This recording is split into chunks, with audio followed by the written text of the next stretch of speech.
रहमान अस्सलाम वालेकुम। उम्मीद है आप ठीक होंगे, खैरियत से होंगे। तैयब बलोच आपकी खिदमत में फिर से हाजिर है। जी, सिविलियंस के मिलिट्री ट्रायल से मुतल्लिक अपीलों पर कॉन्स्टिट्यूशनल बेंच ने आज फिर समाअत की और दौरान समाअत जो है वो एक बहुत अहम डेवलपमेंट्स भी हुई। लेकिन सबसे अहम चीज़ ये है कि जस्टिस हसन अज़हर रिजवी ने मुतालबा कर दिया कि 9 मई के जो मुल्ज़मान हैं उनका रिकॉर्ड जो है वो पब्लिक किया जाए। उन्होंने कहा कि रिकॉर्ड जो है वो पब्लिक क्यों नहीं किया जा रहा, अवाम को भी तो पता चले कि इन्होंने क्या जराइम जो है सरजद किए हैं और इनको बेनकाब किया जाए ताकि अवाम जो है वो सानिया 9 मई करने वालों की मज़म्मत कर सके।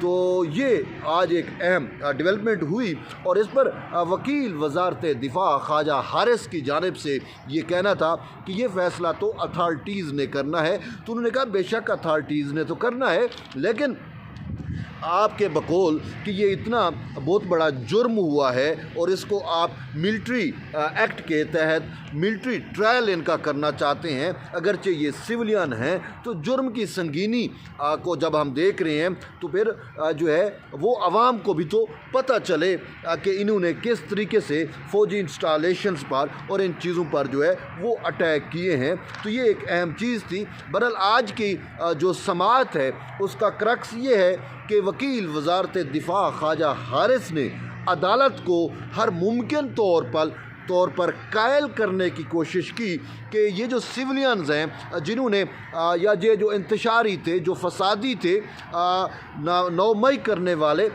इनका ट्रायल क्यों कर मिलिट्री होता है। और उन्होंने अदालत को वाज़े तौर के ऊपर बताया कि उनके जो जराइम हैं वो ऑफिशियल सीक्रेट एक्ट में आते हैं, मिलिट्री एक्ट में आते हैं, तभी तो उनका ट्रायल जो है वो मिलिट्री हो सकता है। और जो इस हवाले के साथ साथ उन्होंने जो रूल्स हैं आर्मी एक्ट और उसके तहत जो रूल्स बने हुए हैं वो सारे रूल्स अदालत को पढ़कर सुनाए और उन्होंने प्रोसीजर भी बताया कि मिलिट्री ट्रायल होती कैसे है, जज कौन तैनात होते हैं और फिर जज जो जजेस या जो आप उसे कह सकते हैं प्रिजाइडिंग ऑफिसर्स जो अपॉइंट किए जाते हैं उनकी रिस्पॉन्सिबिलिटीज़ क्या होती हैं और किस तरीके से वो हलफ उठाते हैं। और फिर जज एडवोकेट कौन होता है और जज एडवोकेट का काम ये होता है कि वो अगर ट्रायल में कोई बेज़ाब्तगी होती है तो वो उसका ख्याल रखता है कि बेज़ाब्तगी ना हो पाए।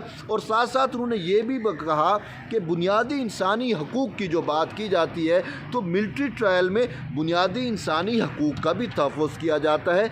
आज़ाद गैर जानिबदार जो मिलिट्री ट्रायल होता है और मिलिट्री कोर्ट्स भी आज़ादाना तौर पर काम करती हैं। लेकिन यहाँ पर जस्टिस जमाल ख़ान मंदोखेल की जानिब से जो बार बार सवालात उठाए जाते रहे वो बड़े मानी खेज़ सवालात हैं। जस्टिस जमाल ख़ान मंदोखेल का ये कहना था कि वो जो मिलिट्री कोर्ट कायम होती है वो तो अथॉरिटीज़ के अंदर होती है, अथॉरिटीज़ के अंडर होती है, तो अथॉरिटीज़ जो है वो तो उस पर इन्फ्लुएंस कर सकती हैं। लेकिन इस पर ख्वाजा हारिस ने कहा कि अथॉरिटीज़ का जो आप इन्फ्लुएंस की बात कर रहे हैं, जज जो है वो अंडर ओथ होता है। तो जज जब अंडर ओथ होता है तो वो इस चीज़ को यकीनी बनाता है कि वो जो हलफ है कि मैं आज़ादाना गैर जानिबदाराना तौर के ऊपर ये ट्रायल करूँगा। फिर उन्होंने जस्टिस हसन अज़हर रिजवी ने कहा कि जिस प्रेसिडिंग अफसर की आप बात कर रहे हैं उसका तजर्बा क्या होता है, कि क्या जो है वो प्रेसिडिंग ऑफिसर्स लगाए जाते हैं जो बहुत ज़्यादा केसेस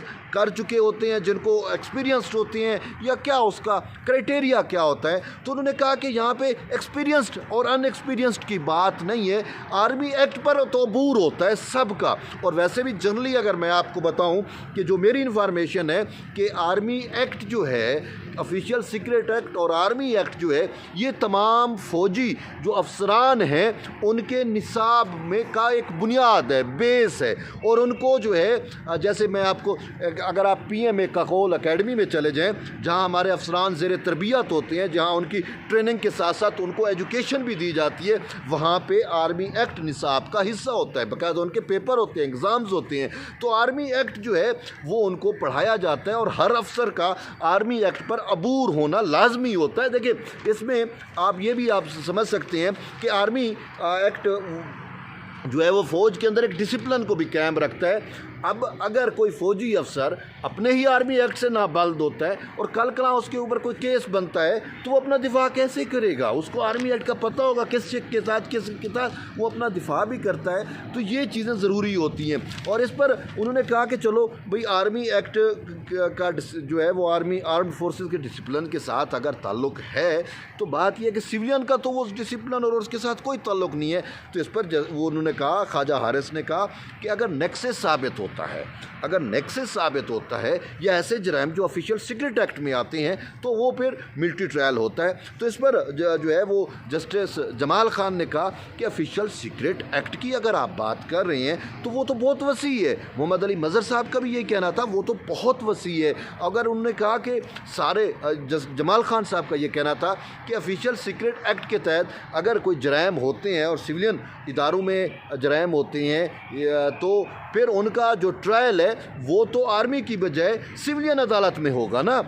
तो इसके साथ साथ उन्होंने कहा कि आप ऑफिशियल सीक्रेट एक्ट आता है 1923 में, कॉन्स्टिट्यूशन ऑफ पाकिस्तान का आर्टिकल 8 जो है और उसकी जो सब सेक्शन है वो आती है 1973 में। उन्होंने कहा आप ऑफिशियल सीक्रेट एक्ट को आइन के आर्टिकल 8 की शेक 3 और शेक 1 के तहत पढ़ें तो चीज़ें जो है वो वाज़े होंगी।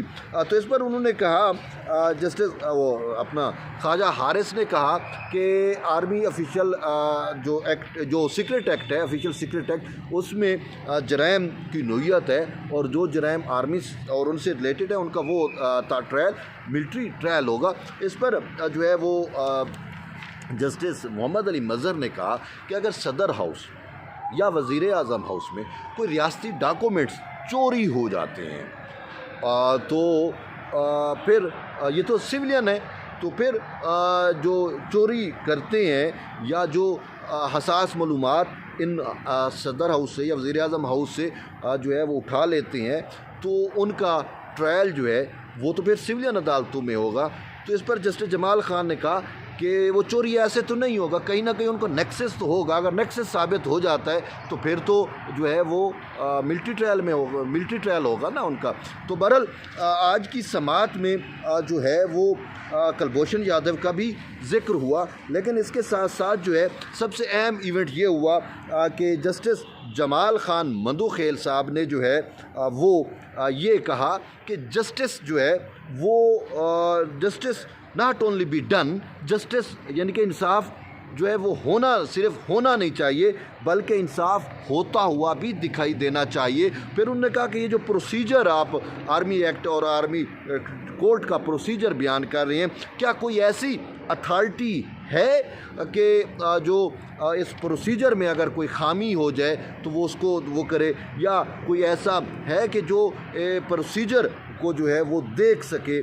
तो इस पर उन्होंने कहा कि अपील में जब मामला जाते हैं तो वो फिर सारे प्रोसीजर को जो है वो देखा जाता है, वो अपील में जाके होता है। तो इस हवाले से जो है वो उन्होंने कहा कि अदालती दायरा इख्तियार ये तो है कि अदालती दायरा इख्तियार है कि वो इनको देख सकती है। और मोहम्मद अली मज़हर ने कहा कि हमें रूह में घुसने की बजाय कानूनी तरीक़ाकार जो है वो तो हम देख सकते हैं।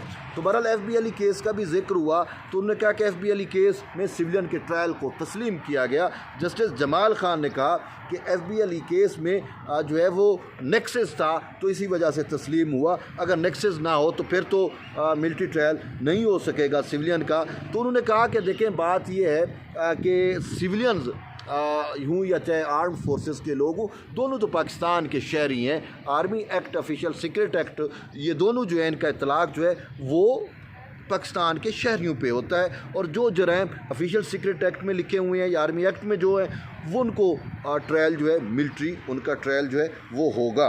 तो बहरहाल दौरान समाअत एक अहम डेवलपमेंट भी है, एक अहम चीज़ भी हुई। जस्टिस जमाल खान मंदोखेल ने जो है वो सोशल मीडिया, देखिए पीका एक्ट भी बन गया है तो बहुत सारी चीज़ें चल रही हैं, लेकिन उन्होंने आज सोशल मीडिया से मुतल्लिक भी जस्टिस जमाल खान मंदोखेल ने कहा, उन्होंने कहा कि आजकल मतलब हमारा मुल्क इतना ट्रेंड हो चुका है कि हम 8 जजेस जो यहाँ पे बैठ के फ़ैसला करते हैं तो उसको 2 लोग जो है वो मीडिया पे सोशल मीडिया पे बैठ के जो है वो कहते हैं ये फ़ैसला गलत हुआ है। तुमने कहा इतना तो हमारा मुल्क ट्रेंड हो चुका है। तो ख्वाजा हारिस ने कहा कि आप जो है वो ये यूट्यूबर से मुतल्लिक आप बात हो रही थी, मैं अब इसका पैराया भी बता देता हूँ कि किस कंटेक्स्ट में बात हुई है। बहुत सारे लोग इस पर कन्फ्यूज़ हो रहे हैं, कुछ ने इसको जजेस पे डाल दिया, लेकिन कोर्ट में चूँकि मैं था तो ये सिविलियन ये मतलब है ये सोशल मीडिया के कंटेक्स्ट में बात की गई।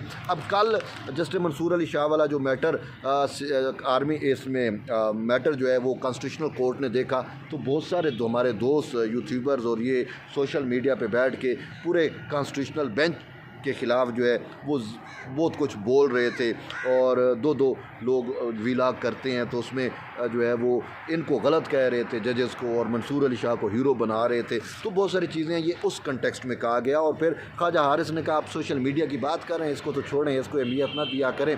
और फिर आगे बात होती है जस्टिस मुसर्रत इलाली भी फट पड़ी, उन्होंने कहा कि मैं खैबर पख्तूनख्वा से मेरा ताल्लुक़ है और आर्मी एक्ट या ये जो ट्रायल हो रहा है सिविलियन का, इसके क्या असरात होंगे, क्या इम्पेक्ट होगा, मैं तो उन चीज़ों को देखना चाह रही हूँ। और इसी वजह से मैं जो सवालात पूछती हूँ, मेरे सवाल पूछने पर मीडिया पे सोशल मीडिया पे तसर दिया जाता है कि जैसे मेरा किसी पॉलिटिकल पार्टी से कोई ताल्लुक़ है। तो बहरहाल आज सवाल भी उन्होंने बार बार पूछे और फिर आज एक अहम चीज़ ये भी हुई कि ख्वाजा हारिस की जानिब से जो मिलिट्री कोर्ट के दस्तावेज़ात थे वहाँ पे कोई ट्रायल हुए, वो ट्रायल भी उन्होंने सरबमोहर लिफाफे में कोर्ट के सामने पेश किए और 7 जजेस थे, सातों में वो फाइलें भेजी गई।